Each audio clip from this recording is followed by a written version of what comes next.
is Asher Lev. Chapter 9. A week after Passover, my father cabled us from Vienna. He was well. A letter would follow.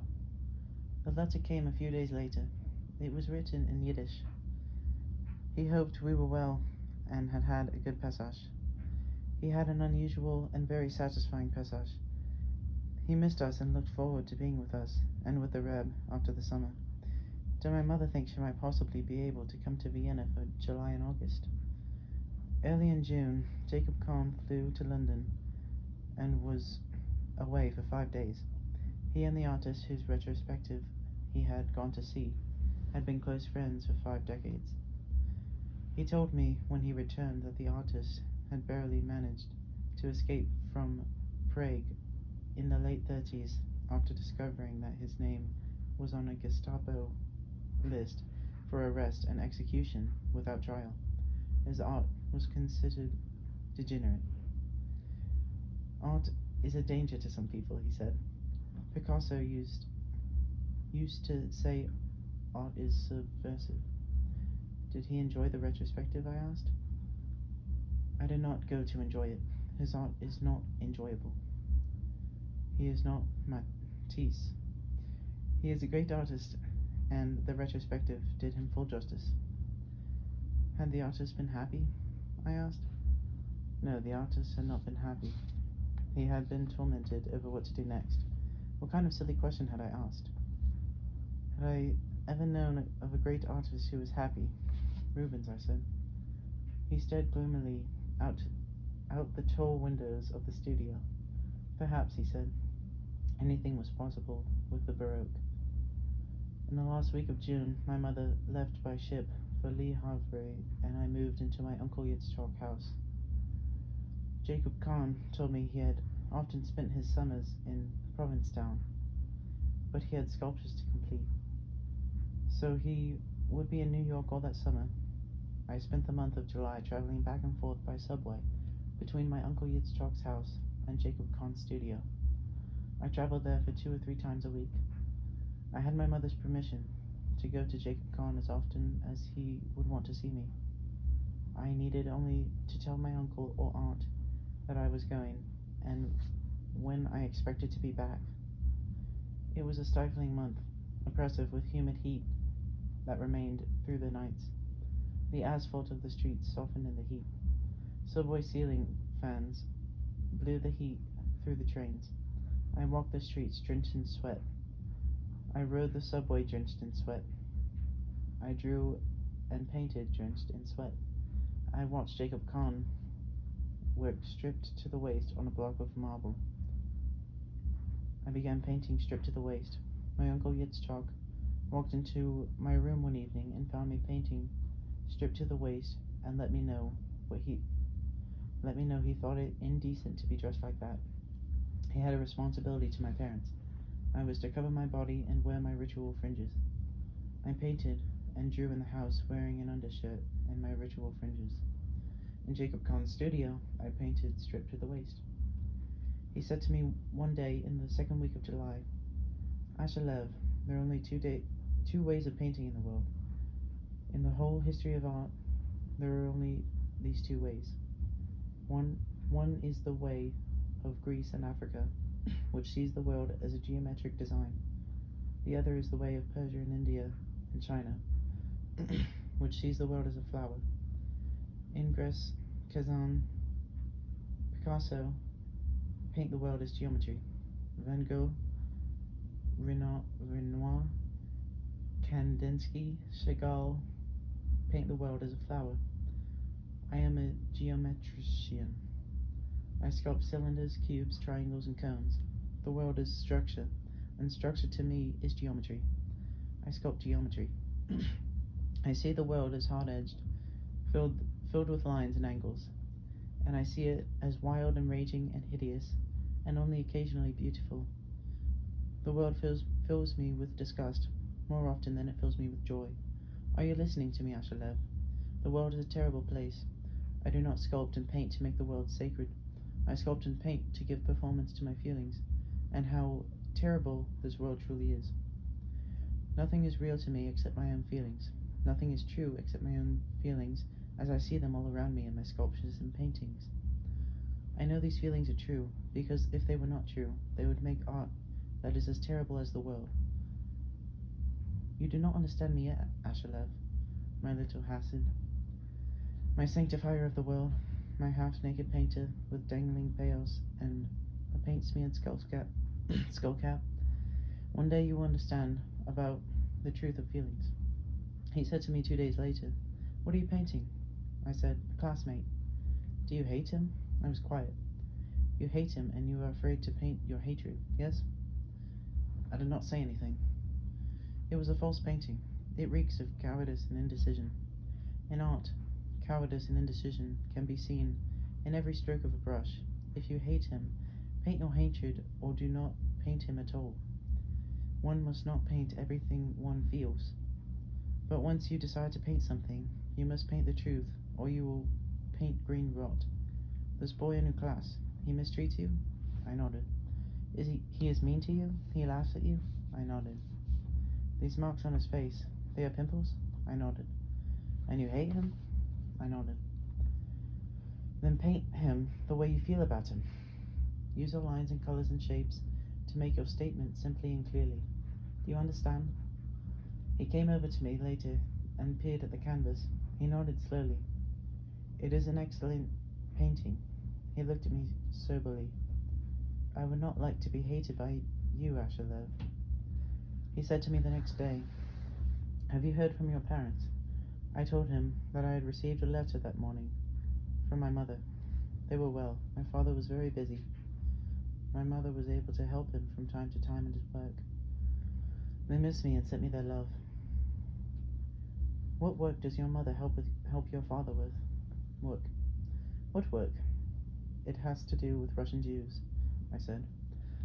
He regarded me out of suddenly narrowed eyes. My father has connections with Jews in Russia. My mother is getting her doctorate in Russian affairs. She helps him in some way. I don't know how.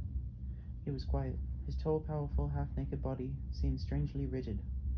Then he said very softly, "Your parents are good people. Your father is a brave man. Finish your work, Ashalev. It is almost time for you to go home." The following week, the 3rd week of July, we went to the Metropolitan Museum of Art. We walked through the centuries of Byzantine and Western crucifixions. He showed me the development of structure and form and expression, and the handling of pictorial space. I saw crucifixions all the way home and dreamed of crucifixions all through the night. I told him the next day that I did not think I wanted to see any more crucifixions. He became angry. "Ashalev, you want to go off into a corner somewhere and paint little rabbis and long beards. Then go away and do not waste my time. Go paint your little rabbis. No one will pay any attention to you. I am not telling you to paint crucifixions. I am telling you that you must understand what a crucifixion is in art if you want to be a great artist. The crucifixion must be available to you as a form. Do you understand? No, I see you do not understand. In any case, we will see more crucifixions and more resurrections, and more nativities, and more Greek and Roman gods, and more scenes of war and love, because that is the world of art, Ashalev. And we will see more naked women, and you will learn the reason for the differences between the naked women of Titian and those of Rubens. This is the world you want to make sacred. You had better learn it well first before you begin." We went to the Metropolitan Museum of Art every day that week. People stared at us as we walked through the vast galleries. A tall, white-haired, mustached man explaining crucifixions and nudes to a short, white-faced, red-haired boy with dangling earlocks and a skullcap. He insisted that I come to him early Sunday morning in the 4th week of July. I came out of my Uncle Gitzchok's house a few minutes after 8 o'clock. The air was warm and humid. A hazy sun shone through the trees. The city seemed deserted. I waited a long time for the subway. I got to Jacob Kahn's studio a little before 10 o'clock. He opened the door, and I saw a girl standing in the sunlight that came through the wall of windows. She looked to be in her early 20s, had short raven hair and dark eyes, and was beautiful in a dark and somber way. She wore a brightly colored summer dress, and she regarded me curiously as I came into the studio. Jacob Kahn left me to a far corner. "I have asked the girl to pose for you today," he said. I looked at him. "She is an excellent model, and you will draw her in the nude." I felt myself beginning to sweat heavily and did not know what to say. "I want you to see the contours and rhythms with your own eyes. It is not enough to copy Titian and Ingres and Renoir." I did not say anything. I was trembling inside. I felt a choking heaviness in my throat and chest.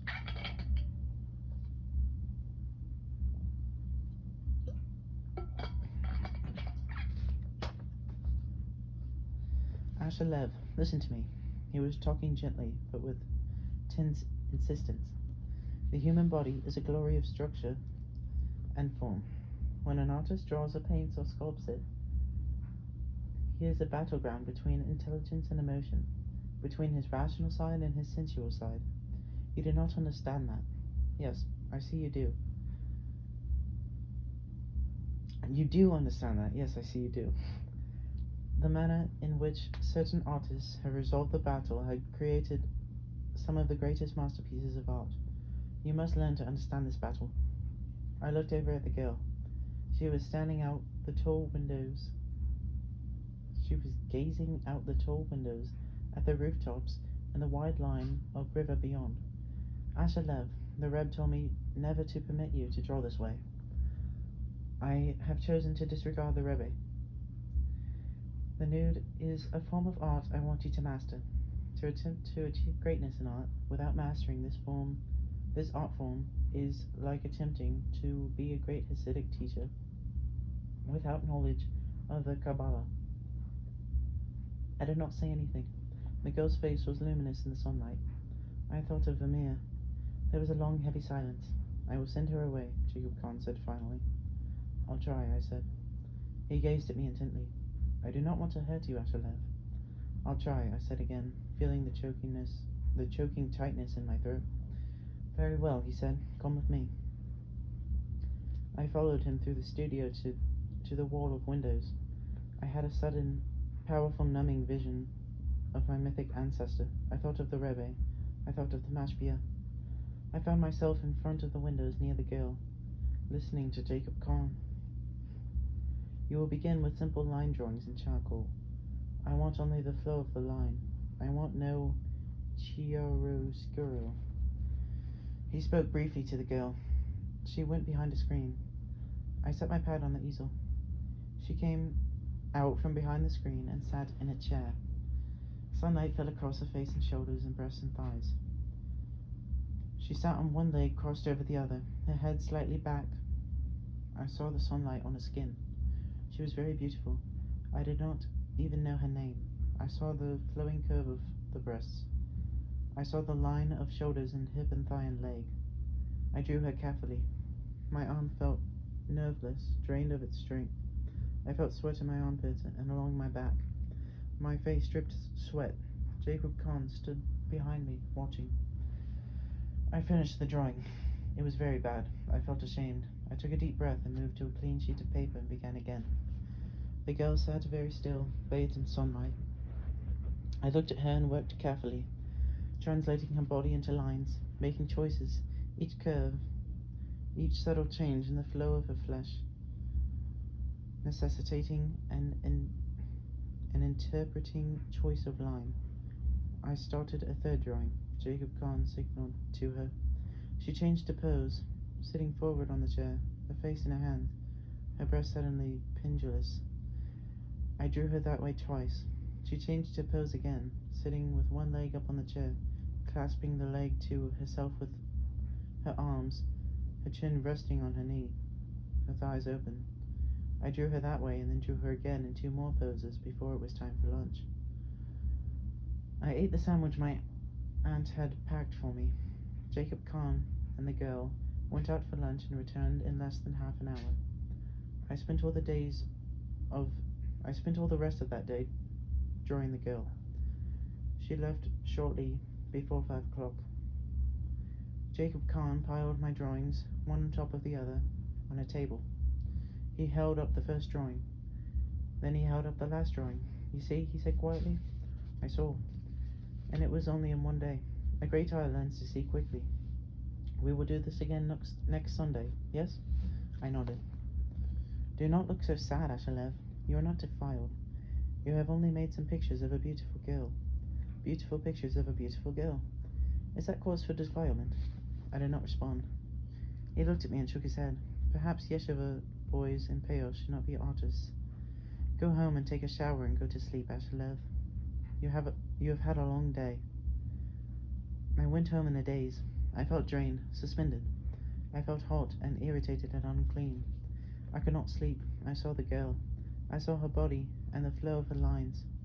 I drew her in the darkness of the room. I drew her with my eyes, letting my eyes move slowly across her. I drew her slowly until there was again the sudden light and I was able to sleep. I drew her again the following Sunday, and it was easier. I drew her again the Sunday after that, and it was easier still. I had been traveling to Jacob Kahn's studio on Sundays and Tuesdays, and sometimes on Thursdays. Now I began to go almost every day. A few times, he was not there and I worked alone. On occasion in the late afternoons, artists would come in, men whose paintings I had seen in reproductions and in the Museum of Modern Art. I would listen to them talking with Jacob Kahn.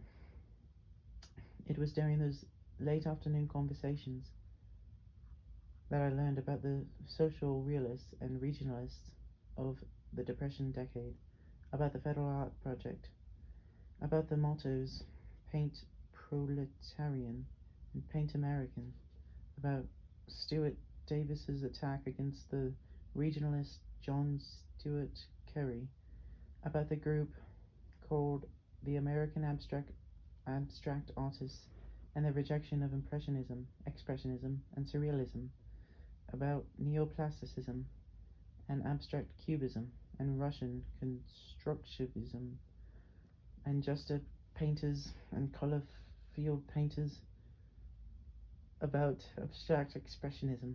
I painted and listened. I understood some of it and remembered most of it. Once the introductions and curious glances were over, they did not seem to care about my skullcap and earlocks. They only seemed to care about my painting. My parents returned to the United States by boat on the first Sunday of September.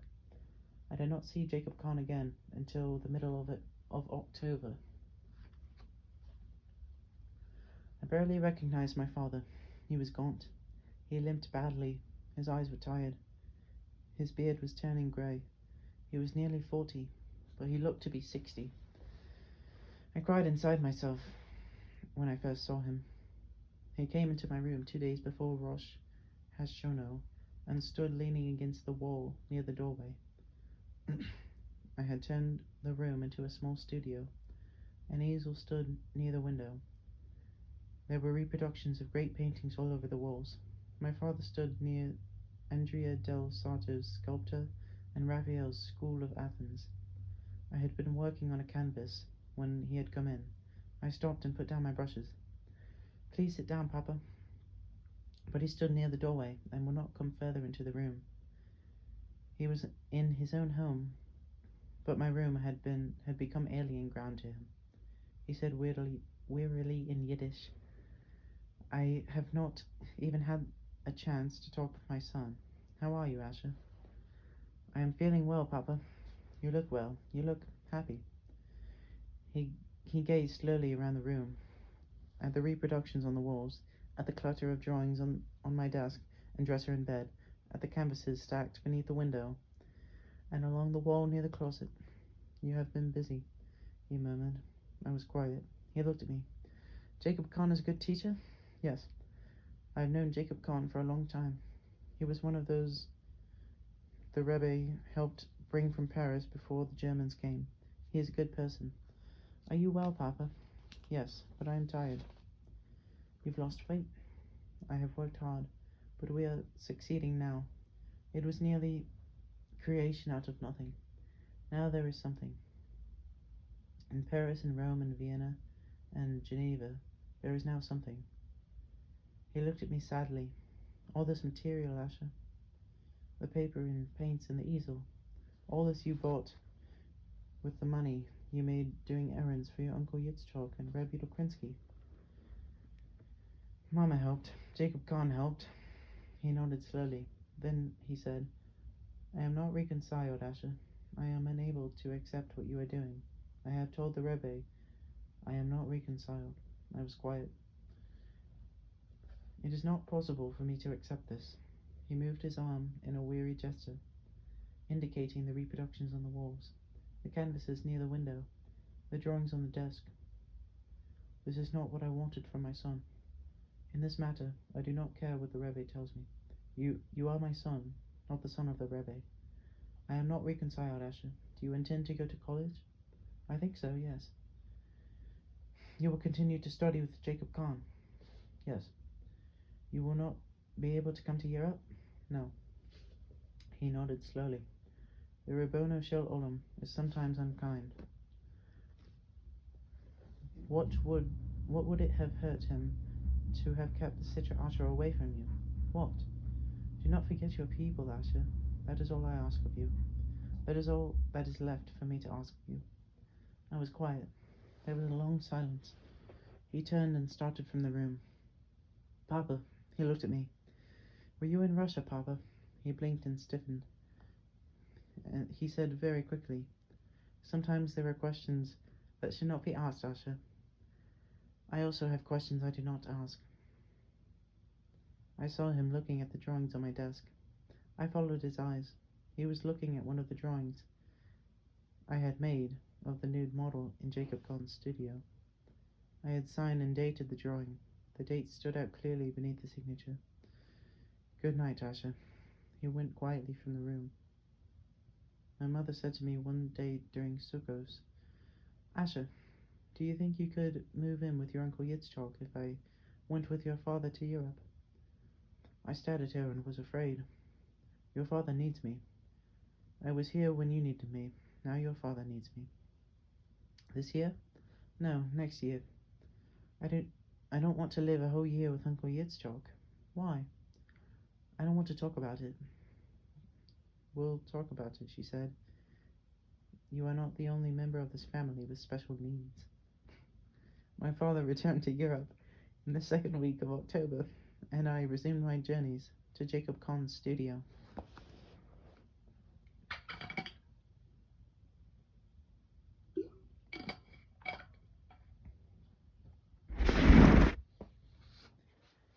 I came into the kitchen one night in November and found my mother staring at the table.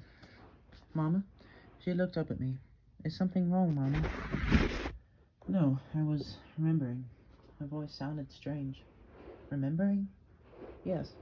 What? Just remembering.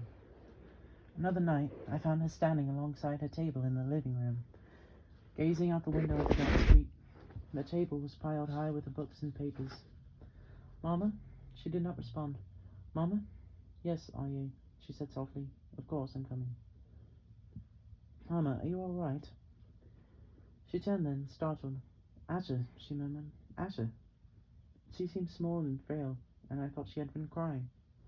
One Shabbos night in December, we sat together at the dinner table, and after a pause during Zimmerers, she began to hum my father's melody to Yo Ribbon Oldham.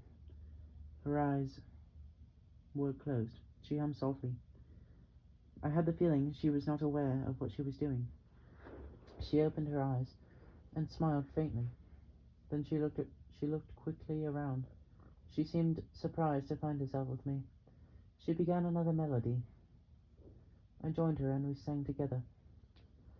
She said to me a few nights later, You're out so late, Asher. What do you do in the library so late? I study. For school?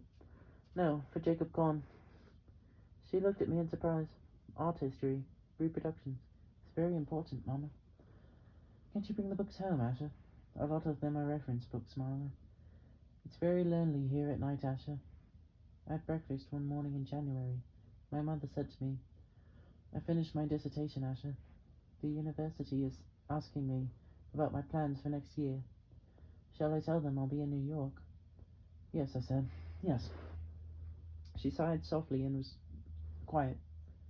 I heard her in the living room late that night talking to herself in strained whispers. I had wakened from a dream about my mythic ancestor. I had not dreamed about him for a while now. He had made up for his absence. My heart pounded from the dream. I felt the blood on my head. I lay rigid in my bed, and then heard my mother in the living room. She was whispering words I cannot understand.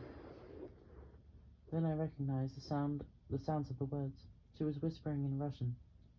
I lay in my bed and did not know if I was more terrified by the dream or by my mother's whispers. After a while she stopped. I heard her slippered feet come through the hall. Then she went into her room. I could not sleep. I turned on the light and went to the bathroom. I came back to the room and sat at the desk and could not draw. I went back to my bed. Faint light framed my window by the time I was able to sleep. Jacob Kahn watched me work on a painting in his studio that Sunday afternoon, and after a while he said angrily, "What are you doing? Stop it. You're making a mess. Where is the unity of form? The colors do not hold together. Wipe it out and start again." I put the brushes down. "What is the matter with you today? Are you ill?" "No." He looked at the canvas. "What were you painting?" "My mother." He looked at me. "You are not ready yet to move away from representational form. You think such painting is a joke?" I felt my face go hot. "No," I heard myself say. "I never thought it was a joke." "I'm sorry," he said quickly. "That was a foolish thing to ask. I apologize. Now pick up your brushes and start again. You are making a painting. I do not care what your painting is about. First it must be a painting. Straighten out your feelings inside yourself and make a painting. Or go home and take a shower and go to sleep." I wiped the face from the canvas, but I cannot do anything else. I cannot even paint a line. I don't know what I want to say. I don't know how I feel. Go home, Asher, love. We all have impossible days. My mother said to me sometime during the week, "Asher, why don't you want to live with your Uncle Yitzchok?" "I don't." "Why?" "I just don't." "You're not being nice," she said. "You're behaving like a child. A summer is all right, but not a whole year. Once you would have been delighted for our permission to live with your Uncle Yitzchok. I did not say anything. I have to make a decision in the next few weeks. The university has begun hiring staff for the coming year. I don't want to be alone, Mama." "I know," she said, "but it may be time for you to concern yourself with what others want, Asher. You are not the only person with needs in this world." I could not sleep that night. The next night, I slept and dreamed of my mythic ancestor, who came thundering through dark primal forests of tall moist trees, shouting at me in a voice that splintered the words in long slivers of metal. I awoke and remained awake the rest of the night. The next morning, I fell asleep over my Gemara in class, and was awakened by the teacher's heavy hand on my shoulder. He was a short, round man, with a dark beard and glittering dark eyes, and he was considerably less indulgent toward me than my other teachers had been. "Rembrandt sleeps," I heard him say in Yiddish. "The whole world must hold its breath while Rembrandt sleeps." Soft laughter moved throughout the classroom. Eyes fastened upon the teacher. I had been the butt of their laughter for years now. I was still unaccustomed to it. The teacher glared down at me. "Listen, Rembrandt, Lev." There was loud laughter. "In my class, no one sleeps. You have to sleep. Go home. In my class, we study Torah. We do not study how to sleep. If you fall asleep in my class, I will make life bitter for you. Do I make myself clear? Are my words simple enough for you to understand? If you fall asleep and make people say Shah Shah, I will make your life bitter like Gal Gal." There was a slowly widening ripple of laughter as the explanation of the play on the name Chagall was whispered through the room. The teacher turned and walked up the aisle to his desk. That was the day someone slipped a note into my Gemara. during the lunch recess. I found it when I returned to my desk. It was written in ink on white paper and printed in block letters. Modigliani, Passin, and Sutin worked in ochres and ultramarine. Sutin lived in strife. Paskin took his life, and Modigliani used drugs for cuisine. I looked up from my seat in the back row of the room. I felt the blood on my face and head. I looked carefully through the room. The teacher's voice droned dully over a passage of Gomorrah. A few seats in front of me to my right, I saw a student's head begin to slowly turn in my direction. I looked quickly down at the poem. Out of the corner of my eye, I watched the smile spread quickly across the pimply face. I could also hear the high, piercing voice. Here comes Asha Picasso Lev, the destroyer of Torah. Make way for Goy Lev. Hey, Asha, do you draw dirty pictures too? Draw a dirty picture for the Mashpia. Draw me, Asha Lev. No, draw me, Asha Lev. Draw me, draw me. I folded the note and put it into one of my pockets. I could see the block letters and the words. Sutin lived in strife. Puskin took his life. I saw those words all the rest of that day in school, and was still seeing them that night as I lay in my bed trying to fall asleep. The next day, there was another note to my Gomorrah. Asher Lev won't go to hell. To hell he go, far down below. That night, I found myself seated at my desk, shaking with rage. I sat in front of a blank sheet of drawing paper and felt a rage like a wild torrent inside me. I had never felt such rage before. I wanted to kill him, to beat him and smash him and kill him, so I would never again have to see his pimply face or hear his piercing voice. I drew a line on the paper. Then I drew circles and points and whorls. I drew more lines. I looked at the paper. It was meaningless and absurd, and very bad. I threw it away. My mother said to me on Saturday night, I will be back late. Don't wait up for me. Is the meeting about Russian Jews, Mama? Yes. Are you going to talk to the Rebbe about next year? Yes. I don't want you to go away, Mama. I know what you don't want. Good night, Asher. I worked a long time on the canvas in Jacob Kahn's studio the next day. I avoided recognizable forms. He came over to me and peered at the canvas. It is interesting, he said, but it is a failure. I put my brushes down. Your feelings about your mother are producing terrible art. Paint still lifes for a while. Do some self-portraits. You're making a mess with these other efforts. He was merciless over failure. The subway ride back home that night was a torment. The next day, I found another copy of the first poem in my Gomorrah. Modigliani, Paskin, and Sutin, and 2 days later I found Asher Lev won't go to hell. My mother was at a meeting that night, and I was alone in the apartment. I wandered through the silent rooms, stopping for a moment to gaze through the living room window at the parkway outside. The street had begun to feel quietly hostile to me, as if resentful of my journeys away from it, and of the alien skills I had brought back each time I returned. The metal lampposts felt cold to my eyes. The light they cast seemed filled with darkening mists. The trees swayed in a winter wind, their naked branches black in the night, and strangely insubstantial. I saw it then, quite suddenly. I knew what I would do.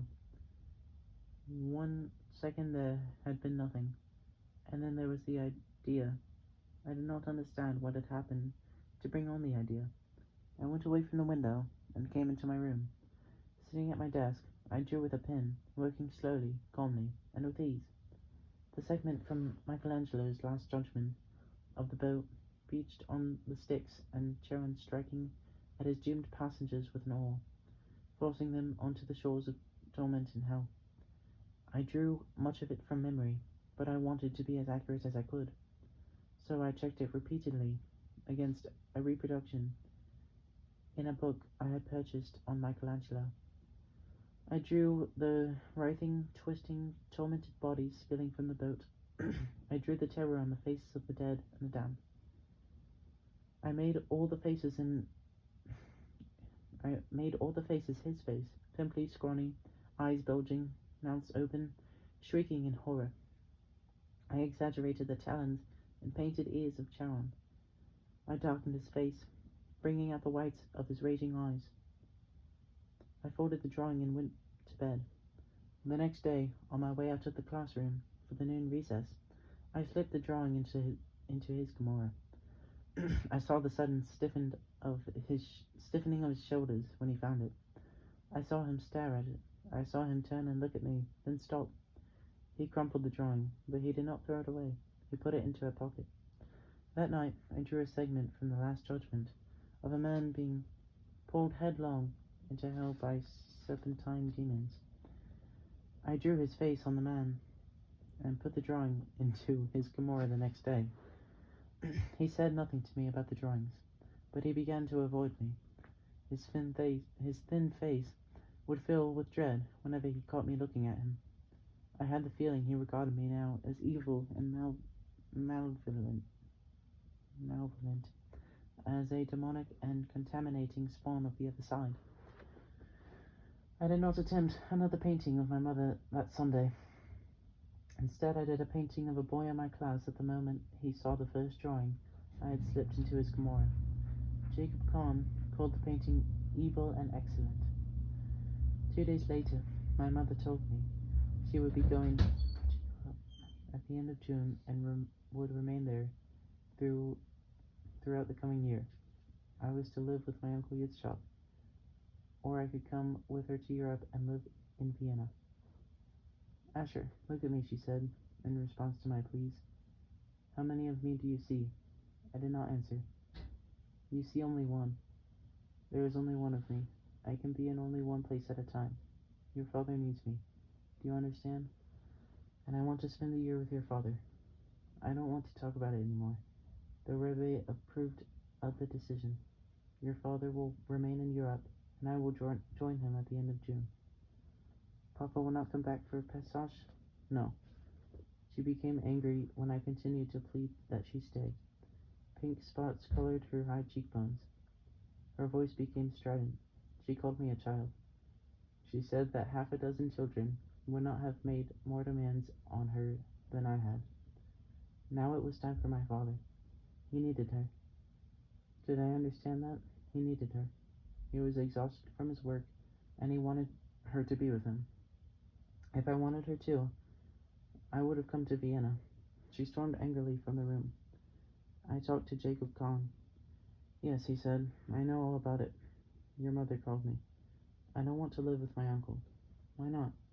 He's loud and fat and rich. There is nothing wrong with being rich. It is the rich who buy paintings.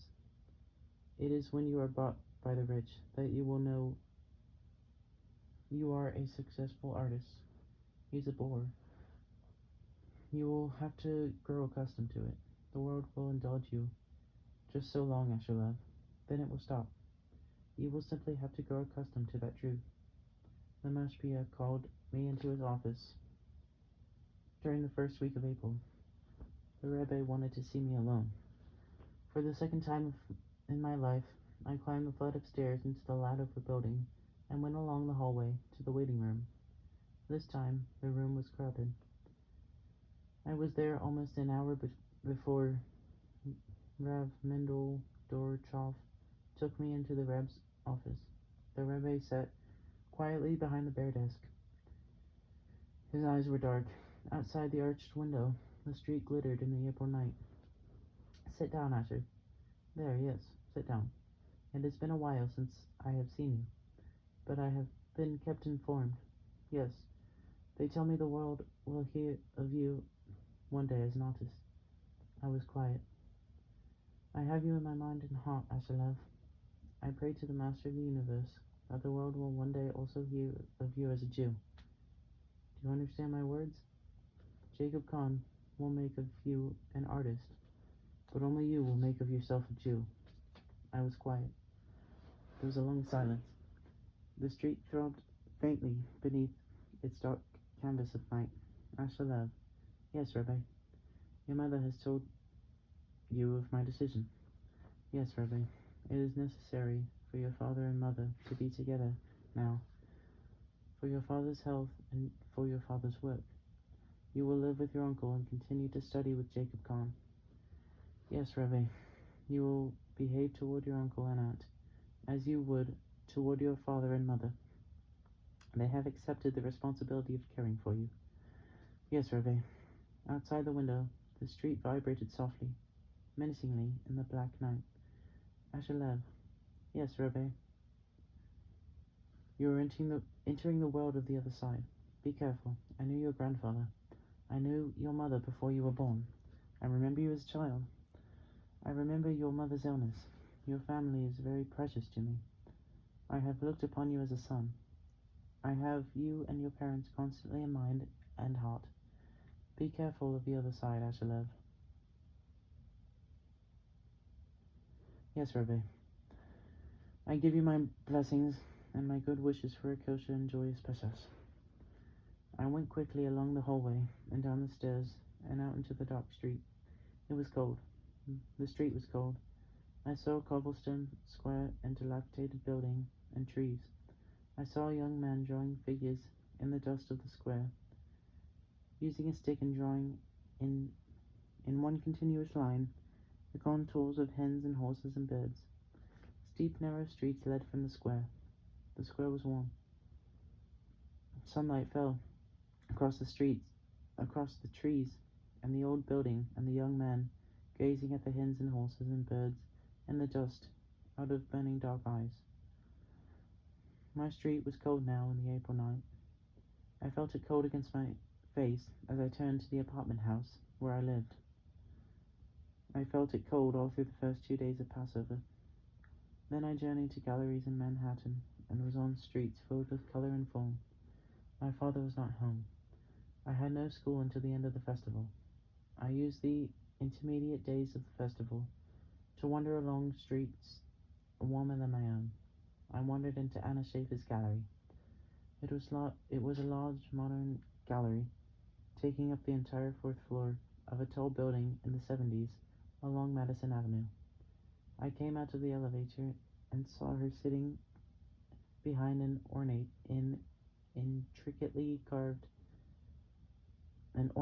intricately carved desk at the far end of the gallery to my left. She saw me and motioned me over to her. She seemed delighted. The gallery was crowded. There was a sculpture show that had received excellent notices and was attracting a great deal of attention. There were people at the desk, but she talked to me alone in the back room and stacked with canvases and sculptures. Yes, she knew exactly how I was getting along. Did I know Jacob Kahn was having a show in late October? I didn't know. Did I know he was spending the summer in Provincetown painting, and that he would take me with him? I didn't know. She stared at me. How are you, Asher Lev? Yes. Oh, you are Asher Lev. Yes. You are the student Jacob Kahn. Yes. What do you do in the studio? I paint. You do not talk to each other. We talk. He is a wicked old man. He is waiting to surprise you. Do not let on I said a word. Promise. I promised. She came with me to the elevator. One day, you will have your own show here, Asher Lev. Then you will be famous and we will be rich. Do not forget to act surprised when that wicked old man tells you. He told me 2 weeks later. I acted surprised. The days grew warm, and the street remained cold. My mother had begun the preparations for her journey. She purchased clothes. She shipped part of her library to an address in Vienna. She rented our apartment to a family that had recently arrived from Russia. She attended meetings with the rabbi's staff. She defended her dissertation and received a doctorate. She seemed filled with a new energy. She did everything quickly, radiantly. Sometimes I would hear her singing to herself. She seemed fulfilled. One day, neighbors came and took away the small table in the living room that had been her desk. She had decided to ship that as well to the address in Vienna. It had good memories, she said. She wanted to be near that table. I stared at the empty space in the living room where it had stood, and it seemed a chasm now lay across the floor and wall near the window. I wandered the cold street. In Jacob Kahn's studio, I began to paint my memories of my early years on that street. I painted my mother young, with myself in her arms. I painted her holding me. I painted her walking with me. I painted us walking through Prospect Park. I painted us in a dreamlike green land, with distant hills and pale clouds in a deep blue sky. Week after week, I painted my mother and myself together, though I did not always give my mother and the child our faces. Jacob Kahn watched me in silence. One day in June, he stood behind me as I worked on a huge canvas of a mother and child seated on a mound of grass beneath tall leafy trees. I heard him say softly, "Ashalev, do you have any idea what you're doing?" I told him I was painting a mother and her child. He said nothing more to me about those paintings. On the last Thursday in June, my mother and I took a cab to a dock in Manhattan. I held her to me. I was as tall as she now. She cried. The cabin was narrow. I held her to me and felt her small and frail in my arms. "Have a safe journey, Mama," I said. Later, I stood on the dock and watched the huge ship pull away. I took a cab back to my street. I stood outside the building, looking up at the window of our living room. Then I walked slowly beneath the cold trees to my Uncle Yitzchok's house.